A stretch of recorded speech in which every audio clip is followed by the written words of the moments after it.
Wow. So, I hear y'all want to do some Ren Fest costumes. My family's into it a little bit. You know, we keep it nice and understated. We don't really go overboard or anything like that. So today I thought we'd make a pair of van braces. In fact, dragon scale van braces. That's coming up. I'm gonna go change. Hello everyone, my name is Daniel Reese. This is Weaver Leather Supply, and today we're gonna be working on a pair of dragon scale bracers.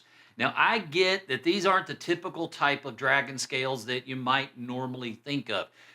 Most of those are gonna be more like snake scales. But if you look at the skin of a Komodo dragon, these look very, very similar to what you might see on that.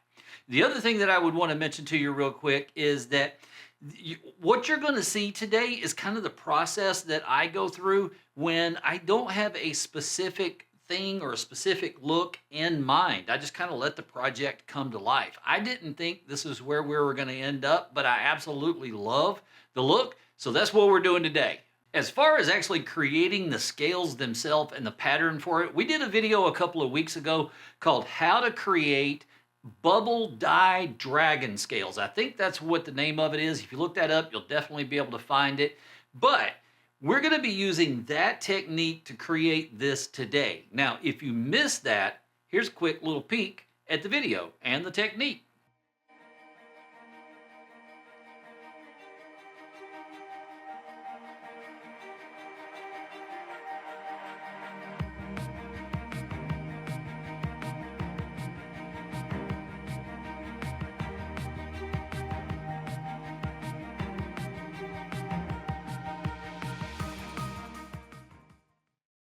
After you've got a pattern of dragon scales that you like, you're gonna wanna seal it because just the movement of your hand on top of it can smear it around and kind of make it a little fuzzy. So you're definitely gonna wanna seal it. But liquid sealers can really, really move it around. So I would really encourage you to use some kind of aerosol sealer. Y'all know my go-to is leather sheen.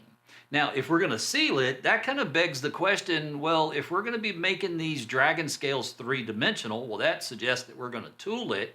If we're gonna tool it, we need to case it. How do I case it if we're using something like leather sheen that has a wax base to it and it kind of repels water?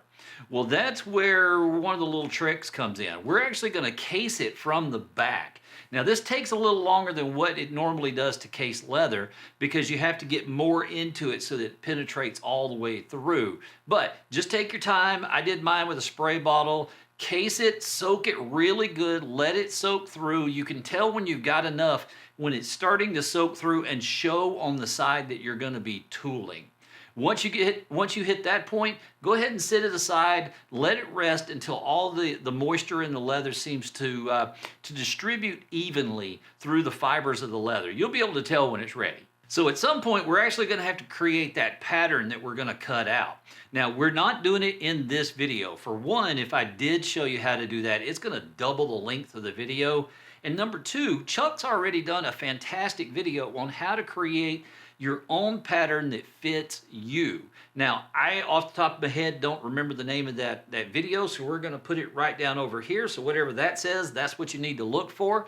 But in the meantime, we can go ahead and cut out the one that I'm working with. It's more or less the same as the one in the video that Chuck did. So you'll notice that the leather that I did the bubble pattern on to get my scales is much bigger than the actual pattern that I need for the bracers. The reason for that is all of the pattern doesn't turn out the same. Some of it's gonna be fuzzy, some of it's gonna be tiny little bubbles, some of it's gonna be really big and well defined. By using a piece of leather that's bigger than what we need, we can reposition that template, that pattern on the leather and decide which part of the pattern we like best. Once we've got it picked out, we can cut out the pattern, and as always, just make sure you're using a new blade. And I'm gonna use my corner knives from Weaver to round off those corners, make them look nice and clean.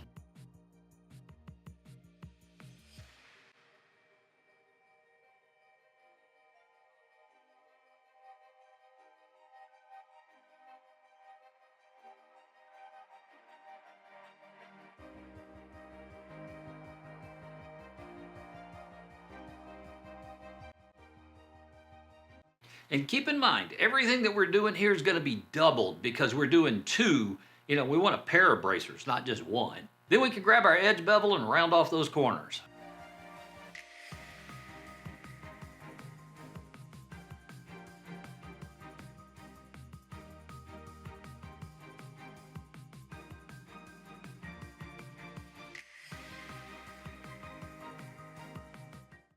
Now here's where it starts to get really fun. In the last video, I mentioned that we're gonna take this bubble pattern and turn it into three-dimensional scales. And to do that, the first thing that we're gonna need to do is simply cut in the pattern. But this is a little different than, say, a floral pattern or something along those lines. We're not gonna cut in all the scales. We're gonna look for the larger ones and the ones that have a really well-defined edge. If you have something that has three sides of it that are really well-defined, but the fourth side isn't, only cut in the three sides. So this is gonna go a lot faster than what you might think when you first look at the pattern. As you watch me cut them in, notice that I'm really focusing on the medium and the large ones, specifically the ones that have a really well-defined edge.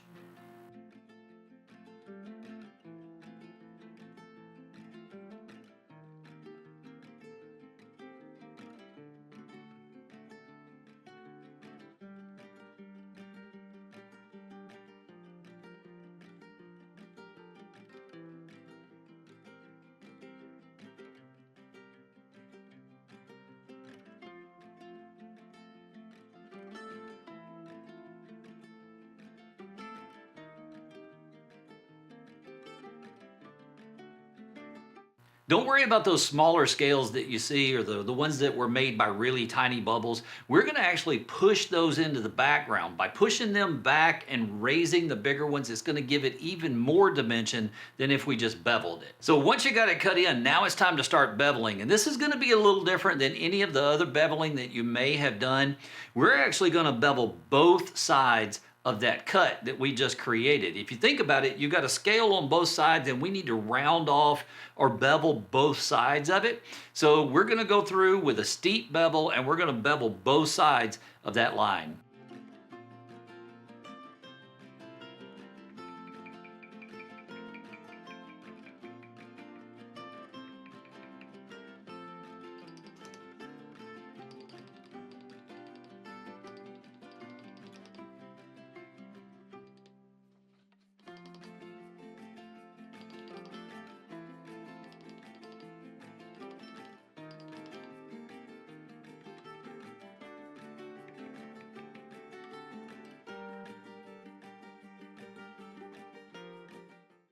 Once you're done with the beveling, you're gonna notice that some of the scales are shaped a little funny. They might have points on them where a scale wouldn't. You know, they're kind of oddly shaped. And these are gonna be great areas to mat down and push back. And to do that, we're gonna be using a textured background tool. It has a round, kind of pebbly stone look, and it's perfect for this application. So this pebbled stamp comes in three different sizes. And to start with, I'm gonna take the smallest of the three. I'm gonna go in and I'm gonna look for all those weird shaped little scales and I'm gonna mat those down. Don't crush it, just push it down, mat it to the back, make sure that you're picking up a little bit of that pebbled texture. After you're done with that, we can go back in and use the larger of the three and go over the entire thing, especially the edges of the scales, and that's gonna give us that pebbled texture that we're looking for.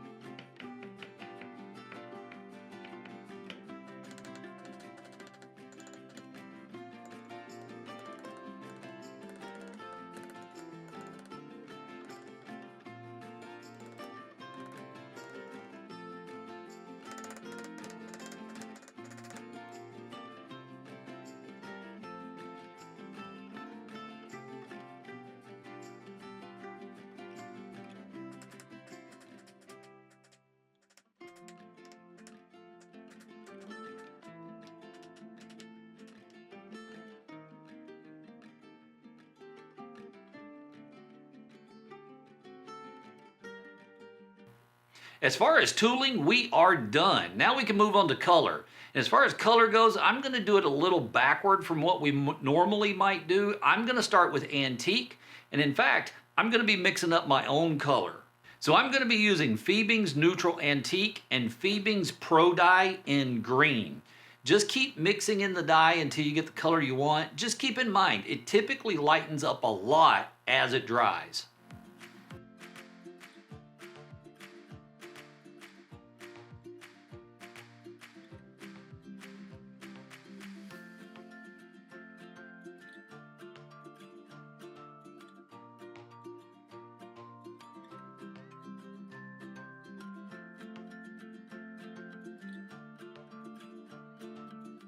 So let it sit for anywhere between 5 and 25 minutes, then just take a paper towel and buff it off. Now, you remember that I said this typically will lighten up quite a bit as it dries. Check out what it looks like after it's sat overnight. Tell me that doesn't look like copper that's been aging forever and it's got that green patina. I love how this turned out, and it was totally unexpected. I was looking for a much darker green. So this is what I was talking about at the beginning, where I just kind of let the project tell me where to take it. And if we've already got this copper patina to it, well, let's really run with that and enhance that. So to do that, what we're gonna need is just a soft bristled brush and some Angelus copper paint. So we're gonna blot most of the paint out of the paintbrush and then really lightly just kind of stipple in the paint on the scales. We're not going for full coverage. Think of it more like copper flakes in the skin.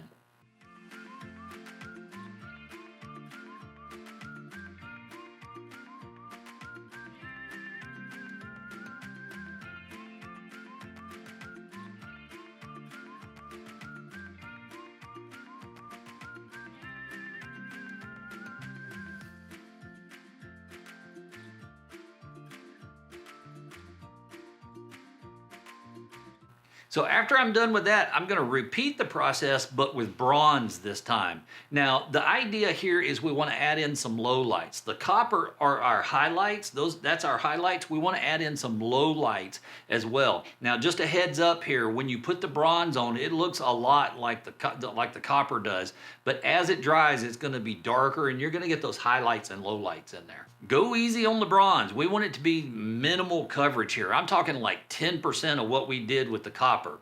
Then set it aside, let it dry really good. Once it has, you can go over it really lightly with your favorite sealer. I'm gonna be using Tan Coat.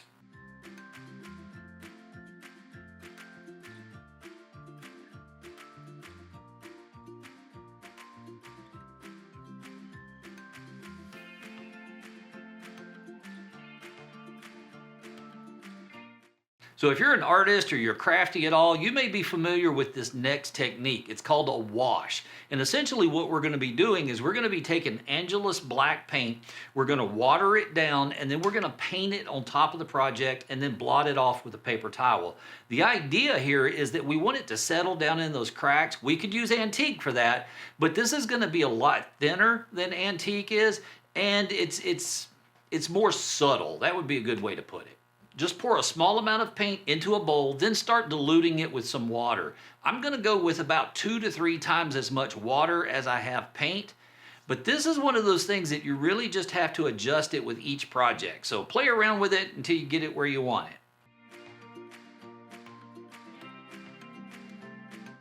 Just work in small areas, paint it on, then blot it off.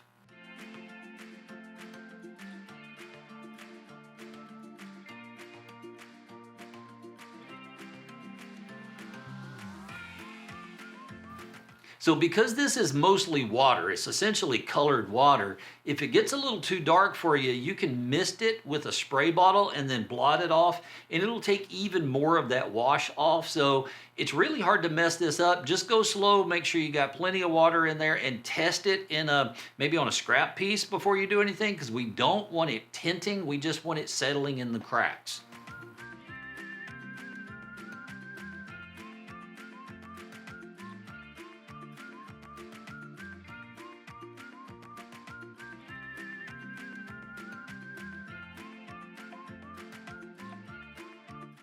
So I like the effect that we got the wash, but it took a little bit too much of the shine out of the copper. So I'm gonna go back in and very lightly, very quickly, just stipple in a little bit more of the copper highlights. Again, I'm not going heavy with it. I'm just kind of putting in some highlights here and there.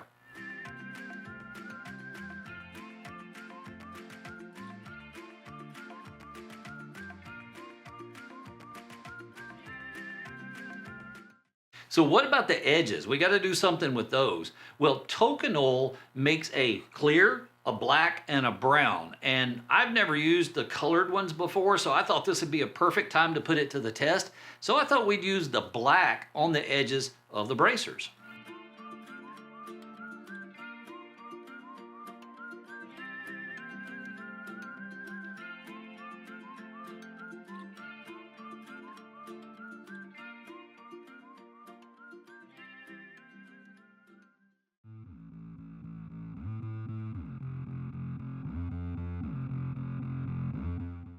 So that worked so well that I actually decided instead of lining the back of these, how about we just use the Tokonole on the back? Now, you're gonna see me using a piece of leather. It's just a homemade slicker. It's a piece of leather that I've bent over, left the curve in it, and then I've riveted the back. Those things are fantastic for slicking the back of projects.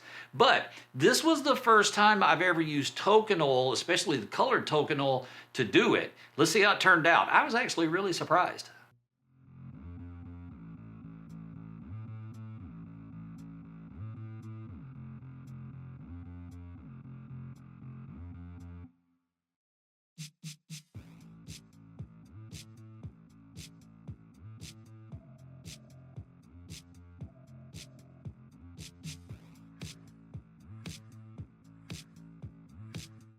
Isn't that cool? I wish you could feel it because it is perfectly slick.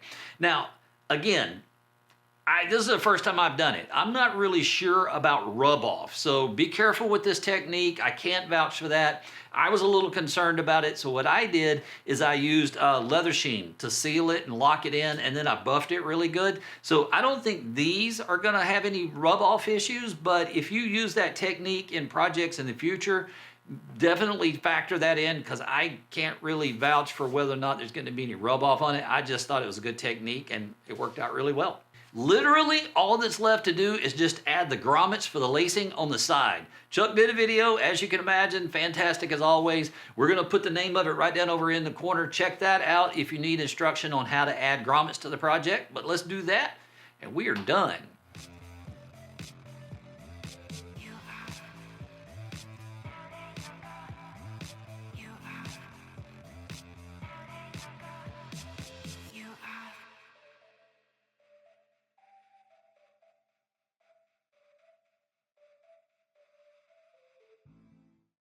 I don't know about you, but I absolutely love how these turned out. They're complex enough to be unique, but they're not embellished to the point of being gaudy.